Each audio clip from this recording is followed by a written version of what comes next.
محمد صلاح محمد عبد الرحمن، طالب في جامعة الخرطوم في كلية العلوم المستوى الخامس قسم الكيمياء. شاركنا في الفترة اللي فاتت في التظاهرات اللي طلعت الشارع. دعينا في كل المحافل لإسقاط النظام بكل الوسائل السلمية من داخل الجامعة ومن خارج الجامعة. تواصلنا في المظاهرات من جامعة الخرطوم في بداية المظاهرات من جامعة الخرطوم من داخل الطالبات، بعدها جينا طلعنا المظاهرات من الجامعة، تواصلت المظاهرات لحد ما طلعنا في الجمعة بتاعت الكتاحة، طلعنا مظاهرات من ودنباوي، طلعنا مظاهرات في بري، طلعنا في أغلب المناطق. بعديها طوالي يعني جاء يوم الأحد تم عملية الاعتقال. يوم الأحد تم عملية الاعتقال من يعني خارج المظاهرة، ما كنا في مظاهرة، وكانوا جوز يعني مجموعة من الأفراد بتاعنا الأمن بسلاح ثقيل جدا لاعتقالنا.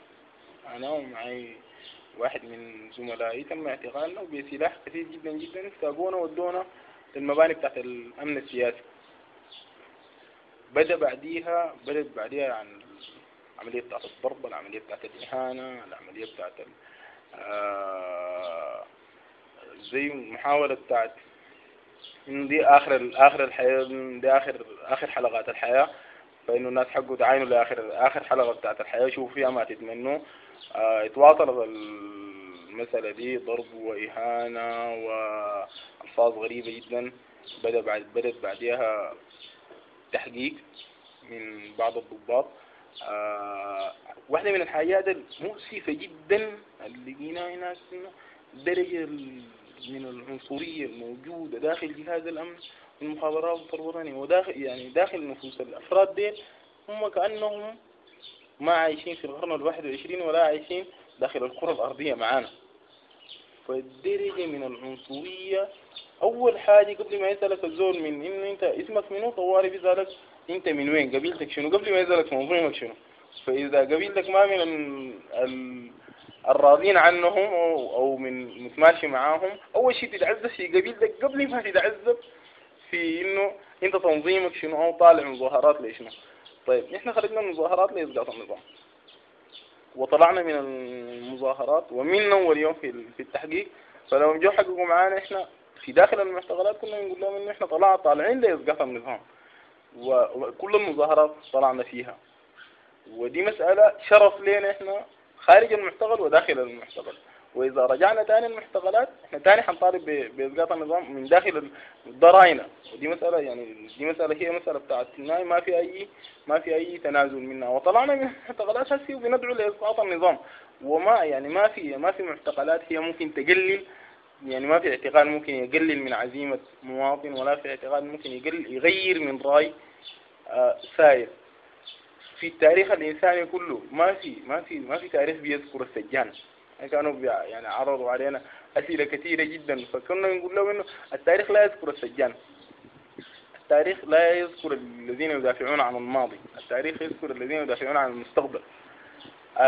في التاريخ ما في زول سأل نفسه قبل كده إنه 27 سنة اعتقل المناضل البطل نيلسون مانديلا، لكن ما في زول في الحياة الدنيا سأل نفسه من الذي اعتقل مانديلا، ومنو كان سجانه في اللحظة الفلانية، ومنو كان حارس له الباب. وما في زول سأل نفسه أسئلة كثيرة، منو اللي قتل مثلا وحلل الجثمان بتاع باتريس لومبا السائر الأفريقي العظيم.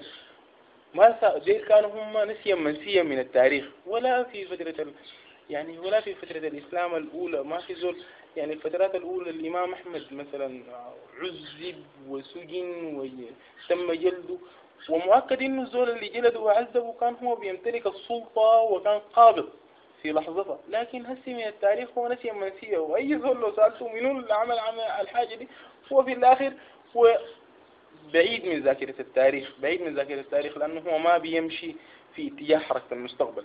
نحن ماشيين في اتجاه حركة المستقبل، نحن ماشيين في اتجاه إسقاط النظام. ندعو للحرية السياسية، ندعو للشفافية في إدارة الدولة والتعددية السياسية، ندعو لرفع الغلاء عن المواطن السوداني. رفع الغلاء يعني ومحاربة الفساد بأقوى ما يمكن لرفع الغلاء عن كاهل المواطن السوداني، وفي النهاية ده الاتجاه اللي ماشي مع اتجاه المستقبل وحننتصر يعني. وأنا عندي قناعة كاملة إن إحنا في النهاية إحنا حننتصر ما في أي اثنين ثلاثة. يعني حقيقة في الفترة الجاية أنا يعني كنت سعيد جدا حتى بعد ما طلعنا من المحصول، كنت سعيد جدا جدا. ما يعني ما وقوف مظاهرات لفترة بسيطة هي نهاية التظاهر، دي هي استراحة محارب.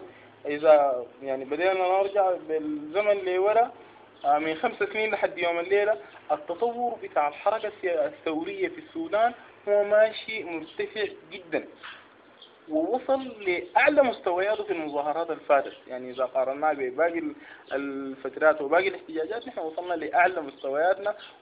يعني المسألة دي هي مسألة بقت بتاع الزمن ليس إلا إسقاط النظام، مسألة بتاع الزمن ليس إلا، وهم يعرفوا كده وإحنا نعرف كده. نحن حننال شرف إسقاط هذا النظام، وهذا النظام ده هو حيسقط بتناقضاته الداخلية، هو حيسقط وبقوتنا هو حيسقط. فأتمنى إنه دي مسألة بتزيدنا قوة وبتزيدنا اندفاع وبتزيد الناس ثبات في الفترة الجاية، ويعني قوة الناس والتفافهم حول بعض وتضامنهم مع بعض، سواء كان المحتقلين تضامنهم مع بعض، سواء كان الأسر وتضامنهم مع المحتقلين والمواطنين السودانيين كلهم تضامنهم مع المحتقلين. ده بيدي دفعة نفسية وبيدي دفعة قوية جدا لقدام. أتمنى إنها هي تتواصل لبناء دولة حديثة ننعم فيها كلها بحياة سعيدة. طيب في نقطة ثانية أنا داير أتكلم عنها اللي هي التعامل داخل المعتقل. التعامل داخل المعتقل حقيقة يعني كان بدرجة، يعني أنت بتكون قاعد في مكان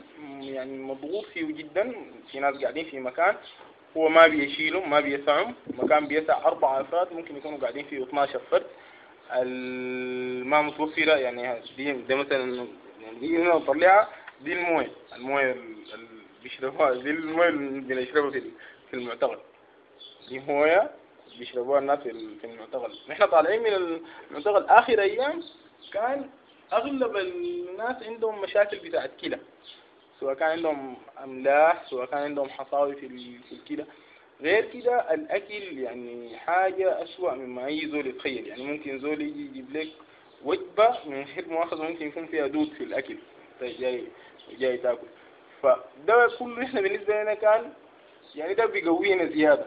قدر ما هو يحاول يضغطك نفسيا أنت بتقوى زيادة وبتزيد إيمان، وإنك تتصرف تصرف زي ده هو بيزيد إيماننا بضرورة إصلاح النظام اللي بيتصرف تصرف سيء زي ده، وزاد إيماننا. وفي النهاية حنصل طال الزمن أو قصر. وأنا أفتكر إنه الزمن بتاعنا إحنا ما بيننا وما بين إسقاط النظام هو أكثر ما يكون، وهو قصير جدا جدا الزمن ما بيننا وبين إسقاط النظام، وهم بيهربوا بعيدا ولكن نراه غريبا وسنلتقي في ساحات الوطن الجميع.